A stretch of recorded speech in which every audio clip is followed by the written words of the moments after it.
La lecture est toujours l'occasion d'augmenter notre connaissance du monde, d'augmenter notre culture. Comme tu l'as compris, Evelyn Weberg n'est pas d'origine japonaise. Elle raconte toutes sortes d'histoires plaisantes aux enfants pour les amuser et les instruire. Ainsi, dans son conte Ito ou la vengeance du samouraï, il est question d'un samouraï. Mais qu'est-ce qu'un samouraï? Il faut savoir que dans l'imaginaire collectif des Occidentaux, le samouraï est essentiellement un guerrier. Et cela nous vient des films qui nous sont proposés régulièrement sur les écrans.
Voyons donc ce qu'était le samouraï à l'origine pour les Japonais. L'image du samouraï est à l'origine de bien des fantasmes.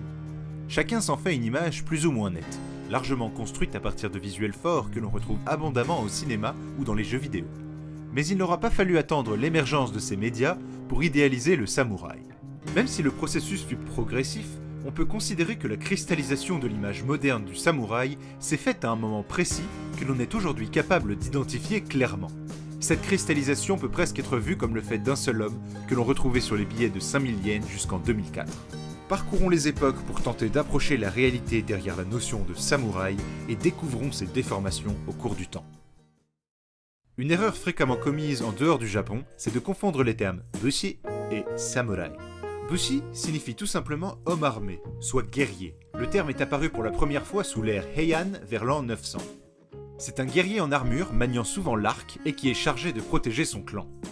Samouraï est un terme bien plus récent qui n'avait pas du tout le sens qu'on lui donne aujourd'hui. Il dérivait du terme saburafu qui signifie le fait de servir aux côtés de son maître. Saburahi désigne ce serviteur. Même si ce serviteur pouvait avoir des connaissances martiales, le saburahi n'impliquait pas toujours l'idée de guerrier, mais plutôt l'idée de servir une personne puissante. C'est vers la fin du XVe siècle et le début de la période Sengoku que le terme se confond avec bushi. Cette période est en effet marquée, comme son nom l'indique, par un état de guerre constante, obligeant les saburahi à prendre les armes pour protéger leur maître. Mais en l'an 1600, on considère que le Japon s'est unifié, et c'est le début de la période Edo, une période de grande paix qui contraste avec les guerres incessantes de la période précédente. Le shogunat Tokugawa dirige le pays et met en place une hiérarchie de classes héréditaire. Outre l'empereur et sa cour, presque déconnectés du reste des Japonais, on distingue la classe guerrière, celle des bushi, à celle des paysans, des artisans et des commerçants.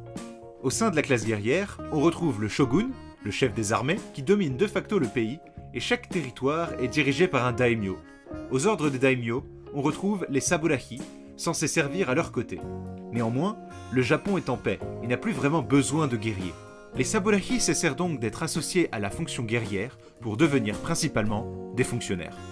Ils s'occupaient de la collecte de redevances au nom du daimyo, se chargeaient des transports, des forces de police. Et ces fonctionnaires commencèrent à être appelés samouraïs. Le kanji reste le même, mais des changements dans les habitudes de langage ont changé sa prononciation. Héritier de la classe guerrière, le samouraï jouit de quelques privilèges. Il est notamment autorisé à porter le sabre. Mais ce n'est qu'un symbole qu'il est loin d'utiliser au quotidien. Un samouraï était donc avant tout un bureaucrate aristocratique, héritier d'une classe de guerriers. Dès 1603, dans le premier dictionnaire japonais-portugais, samurai est d'ailleurs traduit par nobre, un noble, tandis que bushi est traduit par guerreiro, un guerrier. Ainsi, ce kanji est passé du sens de serviteur à celui de guerrier, avant de finalement s'approcher de l'idée de fonctionnaire. Du moins jusqu'à la fin de la période Edo. Nous avons une idée plus précise des origines du terme samouraï, à distinguer donc du terme bushi. En japonais, lorsque l'on parle de guerrier, il est effectivement plus exact de parler de bushi que de samouraï.